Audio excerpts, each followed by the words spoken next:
So, para na ako na-learn ni boss is... Yun na, mga tanap ako. Okay, sige. Hello guys, I'm here with... Lovelyn Tumulak, 8 years in service.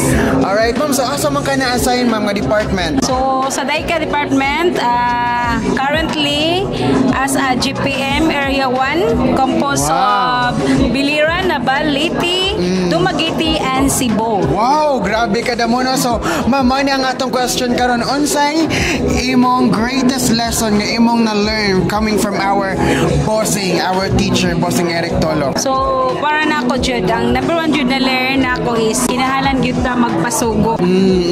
Bisan pag nahuman na ka, naka-graduate ka, na kay na kuha na course, so kinahalan gyud ka nga magpasugo. And then, dapat pod, kung gusto ka madato, manundog ka sa nadato. Kung kinsa na itong nadato, imo to sundugon kung sa mga technique nila, mga strategy para madato pod ka. Before ko na abot ani nga position, so niagigit kog mga pangdaot, like gingnan ko nga sip-sip ko, mura kog nakatagiyag pila ka branch. So, para na ako, bahalag ingnon ka nga sip-sip kaysa ignorante ka nga mura kag nay alam pero walang pakialam. Yes, wow! Thank you so much, Ma'am Love! Thank you, bye-bye! Say bye-bye to our vlog!